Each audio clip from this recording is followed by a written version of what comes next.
Bismillahirrahmanirrahim. Assalamualaikum warahmatullahi wabarakatuh. Di sini kami akan menjelaskan satu hal yang menjadi kebiasaan sejumlah orang ketika sedang melaksanakan sholat berjamaah, yakni menempelkan kaki dan bahu sepanjang sholat, mulai rakaat pertama, rakaat kedua, sampai seolah-olah kejar-kejaran kaki. Ini mengganggu konsentrasi, mengganggu kekhusyuan daripada jemaah yang lainnya. Dan ini sebenarnya tidak merupakan atau bukan bagian dari sunnah Nabi. Yang mereka lakukan ini bukan sesuai dengan sunnah Nabi, bukan juga sesuai dengan sunnah sahabat. Ya. Kenapa demikian? Ini bedanya antara membaca hadis dengan memahami hadis. Maka dalam riwayatnya memang ada, dan itu riwayatnya sahih begitu ya. Tapi harus kita lihat bagaimana penjelasannya dan bagaimana para sahabat memahami itu. Kalau kita lihat hadisnya seperti ini.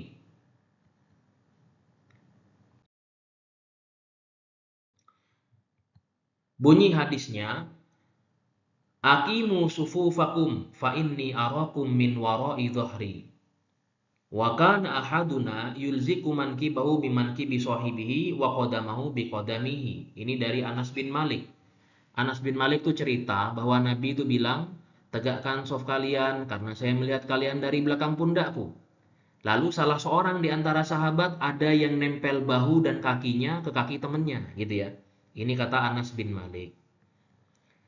Begitu juga yang disampaikan oleh Nu'man bin Bashir, ra'aitu ar-rajula minna yulziku ka'bahu bi ka'bi sahibi. Di waktu yang sama, Nu'man bin Bashir sama dengan Anas bin Malik. Dia melihat salah satu di antara sahabat itu menempelkan mata kakinya ke mata kaki teman sebelahnya.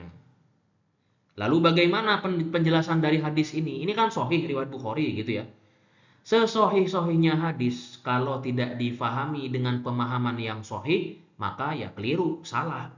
Nah, gini jadinya nih ya. Kalau membaca hadis hanya sekedar redaksinya saja dan tidak dilanjutkan redaksinya. Coba. Selanjutnya ini akan saya tampilkan bahwa Anas bin Malik itu juga memberikan komentar terhadap hadis ini.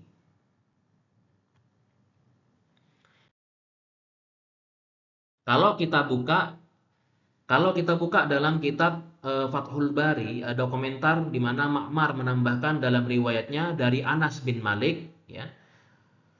Walau fa'altu dzalika bi ahadihimul yawma lanafara ka'annahu baglun syamush. Maka kalau saya terapkan itu di Mekah saat ini, itu ya kira-kira ya, maka orang-orang itu akan lari seperti keledai yang lepas.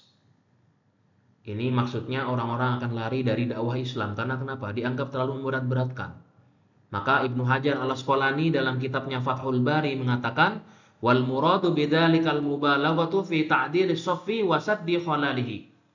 Maksud dari hadis ini adalah ya berlebih-lebihan dalam meluruskan shaf dan menutup celahnya. Ini kata Imam Ibnu Hajar al-Asqalani dalam Fathul Bari.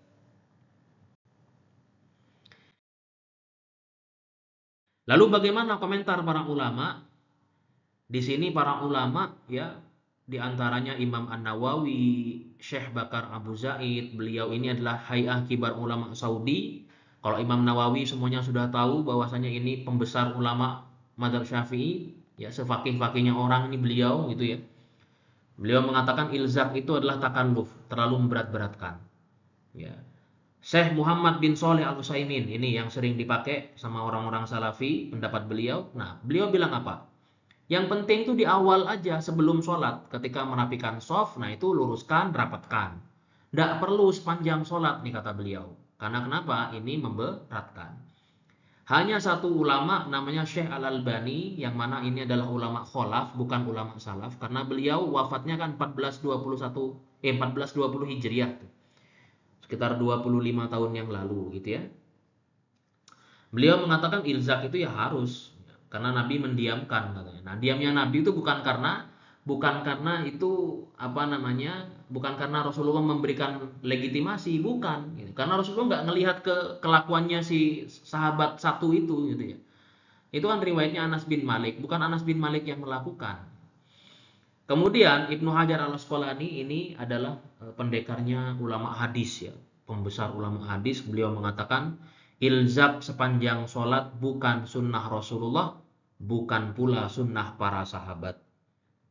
Ibnu Rajab Al-Hanbali juga mengatakan yang ditekankan bukan ilzam sepanjang sholat, tapi sekedar memastikan shaf itu lurus dan tidak longgar.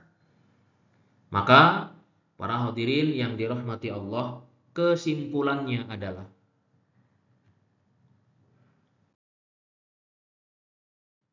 terkait masalah ilzam atau kaki nempel, kejar-kejaran kaki sebagaimana gambar ini adalah ini bukan perbuatan Nabi, bukan sunnah Rasulullah gitu ya. Bukan juga perbuatan Anas bin Malik, bukan juga perbuatan semua sahabat, melainkan hanya satu orang sahabi saja, satu orang sahabat saja, begitu ya. Kemudian ini sulit dikerjakan sebagaimana penjelasan para ulama yang lainnya. Ini masuk dalam kategori takalluf, memberat-beratkan dalam agama.